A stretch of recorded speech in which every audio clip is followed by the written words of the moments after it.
अस्सलामुअलैकुम वरहमतुल्लाह।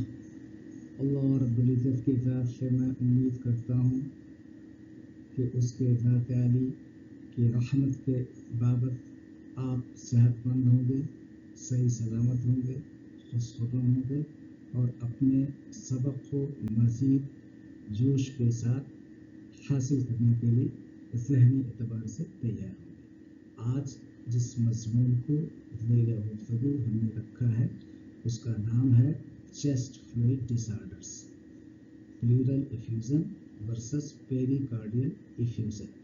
इन दोनों अमराज को यूनानी तिब्बी इस्तिलाह में इस्तिस्क़ाई सदर प्लूरल इफ्यूज़न और इस्तिस्क़ाई क़ल्ब पेरिकार्डियल इफ्यूज़न के नाम से जानते हैं। ये दोनों अमराज में फ़र्क को समझना नहायत ज़रूरी है क्योंकि ये ज़िंदगी से जुड़ा हुआ मर्ज़ है। सदर के अंदर जब मायात जमा हो जाती है तो इसको हम इस्तिस्क़ाई सदर के नाम से जानते हैं, और जब क़ल्ब के बाहर रतूबत या मायात गैर मामूली मिक़दार में जमा हो जाती है तो हम इस्तिस्क़ाई क़ल्ब के नाम से जानते हैं। पहले इस्तिस्क़ाई सदर में हमारा सीना दब जाता है, लंग्स दबते हैं, जिससे ज़ीक़ नफ्स डिप्निया होता है, सांस लेने में दिक्कत और दुश्वारी होती है, सांस फूलती है। और दूसरे में हमारा क़ल्ब के तबई अफ़आल मुतासिर होते हैं, कार्डियक आउटपुट कम होगा और जिसकी वजह से खून जिस्म के खलियात को वाफिर मक़दार में मैसर नहीं होगा और उनकी कारकर्दगी और बायोलॉजिकल एक्टिविटी में कमी वाक़ई हो जाएगी। इसको हम इस्तिस्क़ाई क़ल्ब के नाम से जानते हैं। इसीलिए इन दोनों के माबैन फ़र्क को समझना, असबाब को समझना, अलामात को समझना, तशख़ीस करना और उसका इलाज करना नहायत ही ज़रूरी है। आइए सबसे पहले प्लूरल इफ्यूज़न को समझते हैं।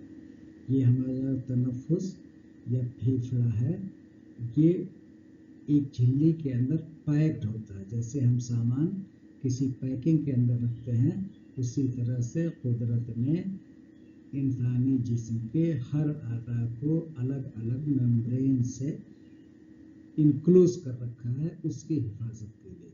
तो जो यहाँ पर झिल्ली होती है, दो झिल्लियाँ होती हैं, एक अंदर की तरफ होती है और एक बाहर की तरफ होती है। जो अंदर वाली झिल्ली होती है उसको हम विसिरल प्लूरा कहते हैं, और जो बाहर की जानिब झिल्ली होती है उसको हम पेराइटल प्लूरा के नाम से जानते हैं। इन्हीं दोनों के बीच में खला होता है। इस खला में मायात का गैर मामूली मक़दार में जमा हो जाने को प्लूरल इफ्यूज़न कहते हैं। ये मायात चार तरीके के हो सकते हैं। नंबर 1 खून, नंबर 2 तक़ीह, नंबर 3 सेरस और नंबर 4 चाय, जिसको तस्वीर में दाहिने जानिब जो तस्वीर है दिखाया गया है। दाहिने जानिब की तस्वीर नंबर 1 में सुर्ख रंग दिखाया गया है। सुर्ख रंग से मुराद प्लूरल स्पेस में खून का जमा हो जाना है, जिसको हम हीमोथोरैक्स के नाम से जानते हैं।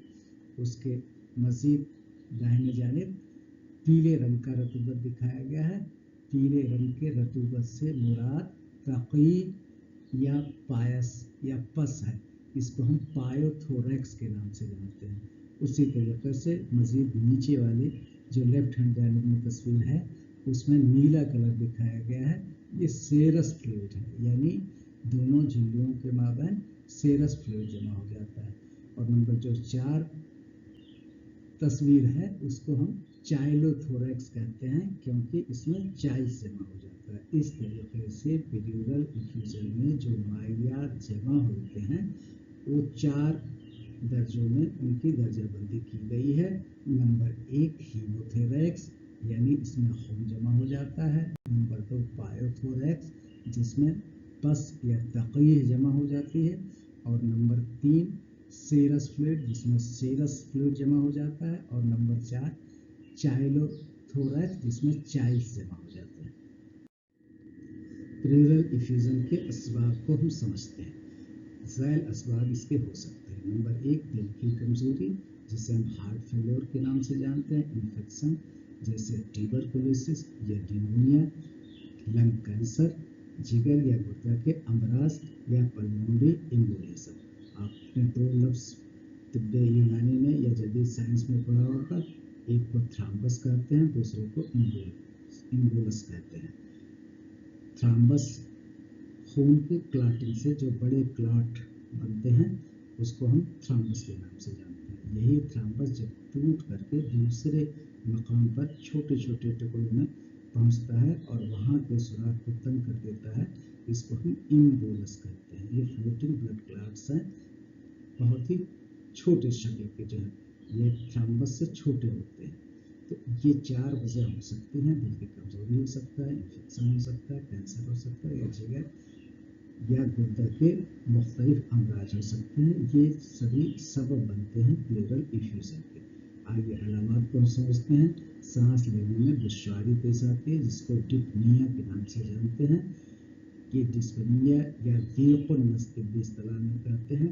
दीक़ यानी तंगी हो जाती है नालियों में, इसलिए सांस लेने में दुश्वारी होती है। यही भाईजान में दिखाया गया है कि डिस्पनिया या ज़ीक़ नफ्स का मतलब है सांस लेने में दुश्वारी या सांस फूलना। ये पहली अलामत है। दूसरा, सीने में दर्द हो सकता है। तीसरा, खांसी आ सकती है। नंबर 4, सांस की आवाज़ कम हो जाती है। प्लेरल इफ्यूजन की तशख़ीस करने के हस्ब ज़ैल ज़राए होते हैं। नंबर 1, चेस्ट एक्सरे आप कर सकते हैं, अल्ट्रासाउंड कर सकते हैं, सीटी स्कैन कर सकते हैं, या जो मायात जमा हैं उनको नीडल से निकालकर उनकी फ्लूइड एनालिसिस की जा सकती है। इन 4 तरीक़ों से ये तशख़ीस किया जाता है कि आया ये प्लेरल इफ्यूजन है या कोई और मर्ज़ है। इलाज में बुनियादी मर्ज़ का इलाज करते हैं। थोरैन सेंटेसिस यानी पानी निकालना, लंबी नीडल लेते हैं, उसको जो है प्लेरल स्पेस में डाल करके जो वहाँ मायात है उसको सक कर लेते हैं, खींच लेते हैं। या चेस्ट ट्यूब का इस्तेमाल करते हैं या डायलिसिस का इस्तेमाल। प्लेरल इफ्यूजन के बाद इस्तिस्क़ाइल क़ल्ब या पेरिकार्डियल इफ्यूजन को हम समझते हैं। ये पेरिकार्डियल इफ्यूजन क्या है? पेरिकार्डियल स्पेस में रतूबत या मायात का गैर मामूली मकदार में जमा हो जाने को इस्तिस्क़ाइल क़ल्ब या पेरिकार्डियल इफ्यूजन के नाम से जानते हैं। आप जानते हैं कि हमारा क़ल्ब जिस तरीके से लंग्स झिल्ली के अंदर पैक होता है, उसी तरीके से हमारा क़ल्ब भी झिल्ली के अंदर इंक्लोज्ड होता है। अंदरूनी झिल्ली को एंडोकार्डियम कहते हैं और जो बैरूनी झिल्ली होती है उसको पेरिकार्डियम कहते हैं। एंडोकार्डियम और पेरिकार्डियल मेम्ब्रेन के बीच में जो खला या स्पेस होती है उसको हम पेरिकार्डियल स्पेस कहते हैं। इसी स्पेस में मायात गैर मामूली मकदार में जमा हो जाती है। इसी पेरिकार्डियल सैक में गैर मामूली मकदार में मायात के जमा हो जाने को पेरिकार्डियल इफ्यूजन कहते हैं। इसके क्या असबाब हो सकते हैं? Viral infection, tuberculosis, cancer, trauma या किडनी फेलियर हो सकते हैं। अलामत: सीने में दबाव, सांस में तकलीफ, लो बीपी, दिल की धड़कन तेज हो जाती है। ये इसके मुख्तलिफ अलामत हैं। जिस तरीके से आपने पहला जो है ज़ीक़ तनफ़ुस पढ़ा था या प्लेरल इफ्यूजन पढ़ा था, उसमें लंग्स पर दबाव पड़ रहा था, उसी तरीके से पेरिकार्डियल इफ्यूजन पर क़ल्ब पर दबाव पड़ेगा, सीने में दबाव होगा, सांस की तकलीफ होगी, लो ब्लड प्रेशर हो जाएगा, दिल की धड़कन तेज हो जाएगी। पेरिकार्डियल इफ्यूजन की एक ख़ास हालत है जिसको हम कार्डियक टैम्पोनेट के नाम से जानते हैं। जब माई इतना बढ़ जाए कि दिल दब जाए, यह इमरजेंसी है। और इसकी तशख़ीस कैसे करते हैं? इकोकार्डियोग्राफी से करते हैं, ECG से करते हैं, चेस्ट एक्सरे से करते हैं। इलाज यह है कि फ़ौरन नीडल डाल करके मायात का अखराज कर दें, सर्जरी करें या अंडरलाइन कासेस का इलाज करें।